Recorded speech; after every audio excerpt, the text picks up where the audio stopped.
ఏదైనా రంగంలో విశేష కృషి చేసిన వారికి భారతదేశంలో ఇచ్చే అత్యున్నత పౌర పురస్కారమే భారతరత్న.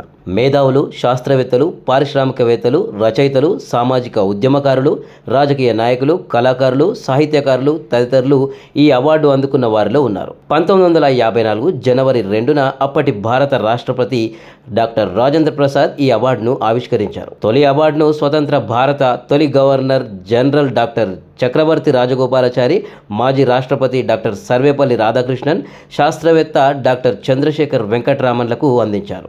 ఆ తర్వాత భిన్న రంగాల్లో విశేష సేవలు అందించిన చాలా మందికి ఈ అవార్డులు అందించారు. 1954లో కేవలం జీవించి ఉండేవారికే అవార్డులు ఇచ్చారు. అయితే 1955లో మరణానంతరం కూడా అవార్డులు ఇస్తామని ప్రకటించారు.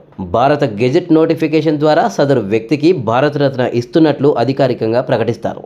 ఈ పురస్కారాన్ని జనవరి 26న ప్రదానం చేస్తారు. భారతరత్నకు వ్యక్తులను సిఫార్సు చేసే ప్రక్రియ ప్రధానమంత్రి నుంచి మొదలవుతుంది. వ్యక్తుల పేర్లను ఆయనే భారత రాష్ట్రపతికి పంపిస్తారు. కులం, వృత్తి, జెండర్ ఇలా ఎలాంటి భేదం లేకుండా ఎవరి పేరునైనా భారతరత్నకు పరిశీలించవచ్చు. ఒక ఏడాదిలో గరిష్టంగా 3 మాత్రమే భారతరత్న ఇస్తారు. అయితే ప్రతి ఏటా ఒక్కరికైనా ఈ అవార్డు ఇవ్వాలనేది నిబంధన ఏమీ లేదు. ఇప్పటి వరకు 50 మందికి ఈ అవార్డును ప్రకటించారు.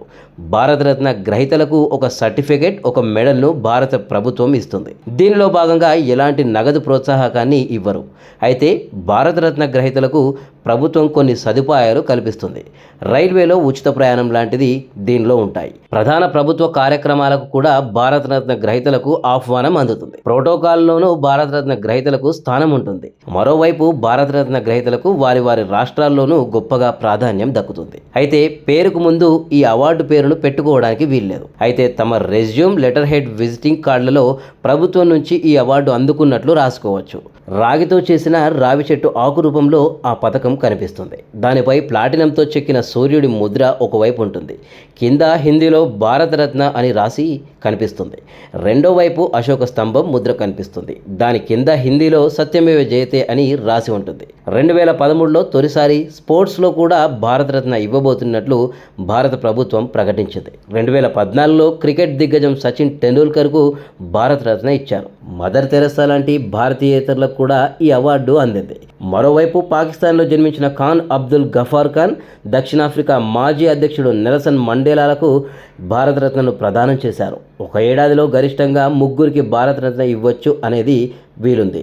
కేవలం పథకం, సర్టిఫికేట్ మాత్రమే ఈ అవార్డులో భాగంగా ఇస్తారు. ఎలాంటి నగదు ప్రోత్సాహకం ఉండదు. 2024లో కర్పూరి ఠాకూర్, ఎల్కే అడ్వాణీలకు భారతరత్న ప్రకటించారు. దీంతో ఇప్పటి వరకు దేశంలో ఈ అవార్డులు పొందిన వారి సంఖ్య 50కి చేరింది.